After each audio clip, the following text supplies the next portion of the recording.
Olá, meus queridos, vamos dar início à nossa segunda aula. Se você lembra, estamos estudando sobre o contrato do empregado doméstico, as regras, a legislação, tudo sobre esse tipo de contrato de trabalho. Estamos estudando de forma minuciosa, item por item. Essa é a nossa segunda aula. Se você ainda não assistiu a primeira aula, ao término desse vídeo, vai lá, dá uma olhada, você vai gostar. Já detalhamos bastante coisa. O nosso tema de hoje é para você, empregador, que está aí em plena fase de contratação. Você está precisando contratar um empregado doméstico e aí bate aquela dúvida: qual o cargo que eu boto ali na carteira de trabalho do meu funcionário? Quais são as possibilidades? Quais os tipos de cargos que são possíveis para o empregado doméstico, sem que ele perca a característica do empregado doméstico? Vamos estudar isso de forma detalhada hoje. Qual o cargo a anotar na carteira de trabalho? Vamos dar alguns exemplos para você fixar o seu entendimento e vamos olhar o que diz a legislação trabalhista relacionada ao empregado doméstico. Então, se você tem interesse nesse assunto, continue nos acompanhando. Agora, antes de continuarmos, eu gostaria de me apresentar. Eu sou Tiago Correia, está aqui o meu e-mail, caso vocês queiram entrar em contato comigo, mas eu gostaria de fazer uma observação. Se você quiser tirar dúvidas sobre alguns assuntos, eu peço a você que deixe nos comentários, porque isso fortalece o debate e ajuda outras pessoas a entenderem sobre o assunto. Porque quando você coloca lá sua dúvida no comentário e eu respondo, a sua dúvida pode ser a mesma dúvida de diversas pessoas. Então, com isso, nós fortalecemos o debate e aumentamos a capacidade de aprendizado com outras pessoas. Sou aqui, sou contador e sou especialista em direito do trabalho. Mas, sem muita enrolação, vamos ao nosso tema de hoje. Então, estamos aqui diante dos cargos que são mais utilizados para o trabalhador doméstico. Temos ele, o empregado nos serviços gerais, temos a babá, o cozinheiro ou a cozinheira, né? Cuidador de idosos, enfermeira, motorista particular, faxineiro e tantos outros cargos e possibilidades. Mas sempre surge uma dúvida naqueles cargos ali que são menos específicos. Vamos supor aqui o caso da enfermeira. Você pode me perguntar: Tiago, eu tenho uma dúvida, eu vou colocar lá, vou contratar ela para cuidar da minha mãe e preciso contratar uma enfermeira. Eu devo pagar o mesmo salário que o enfermeiro recebe no hospital? Será que você deve aplicar o mesmo salário? Eu vou responder de pronto que não, não é dessa forma. Primeiro, eu vou explicar para você como é que funciona esse salário mínimo do trabalhador de uma empresa. De qualquer empresa, como é que funciona? Ele funciona da seguinte forma: existe um sindicato, não é? Esse sindicato, ele representa os trabalhadores, e existe o sindicato que representa as empresas. No nosso exemplo, o sindicato dos trabalhadores representa os enfermeiros. E desse lado de cá nós temos o sindicato que representa os hospitais. Então esses dois sindicatos, eles se juntam, formalizam um acordo por escrito, né? E nesse acordo, que é chamada convenção coletiva, ele estabelece o salário mínimo da categoria. Então ele pode chegar lá nesse acordo e dizer: olha, o salário mínimo de um enfermeiro é R$ 3.000. Então todas as empresas, né, que contemplam aquela negociação, ela deve pagar pelo menos o salário mínimo. Se pagar acima do salário, não tem problema. Mas o mínimo ali do sindicato foi fixado em R$ 3.000. Então as empresas devem seguir esse raciocínio. Agora você, empregador doméstico, você não é uma empresa. Você não tem finalidades lucrativas.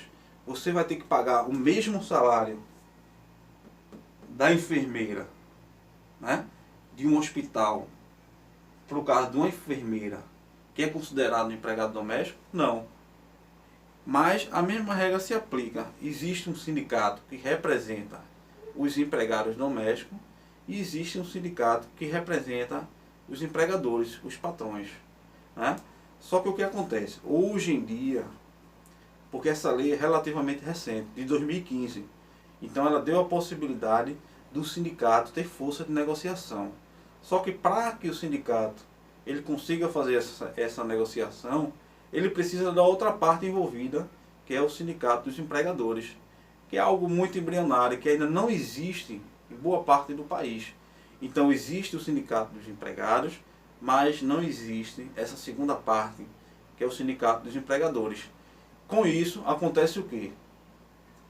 Vamos supor 98% da categoria dos empregados domésticos, ele recebe o salário mínimo, que é o salário mínimo do seu estado ou o salário mínimo nacional.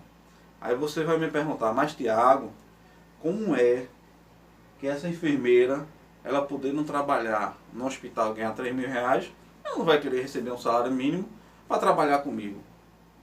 Tudo bem, você pode negociar um salário maior do que o salário mínimo sem nenhum tipo de problema. Você vai sentar com ela, vai negociar esse salário, vai formalizar um acordo e não tem problema. O que não pode ocorrer é você pagar menos do que o salário mínimo.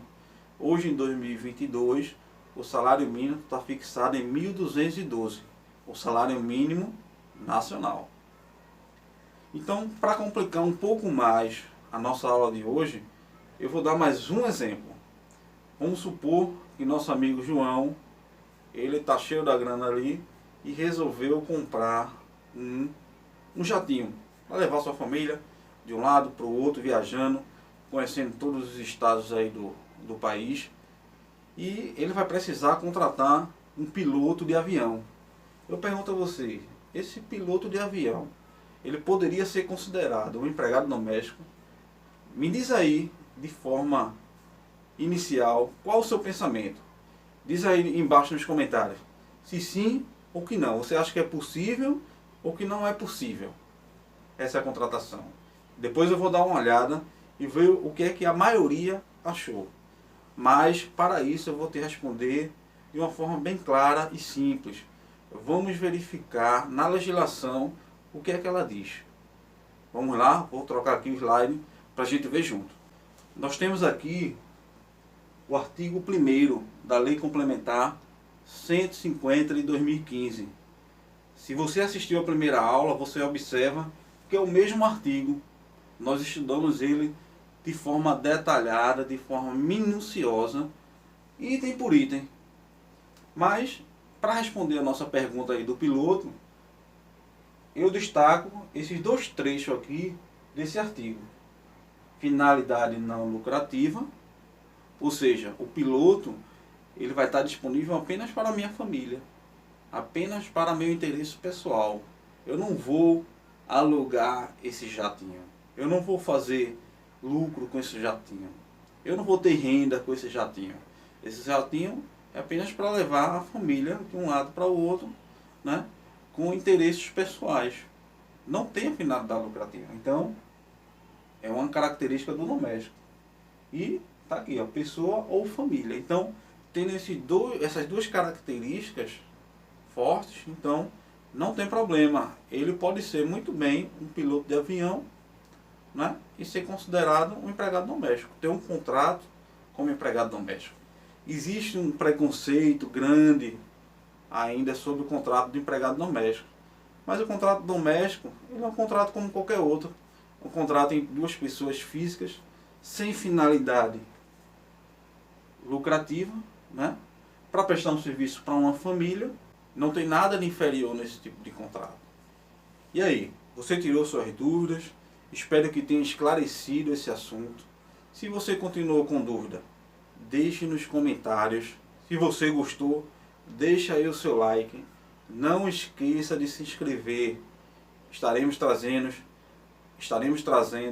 diversos vídeos, diversos temas sobre vários assuntos na área trabalhista. Espero que vocês continuem nos acompanhando. Então, por hoje é só. Encerramos a nossa aula. Um grande abraço e fiquem com Deus.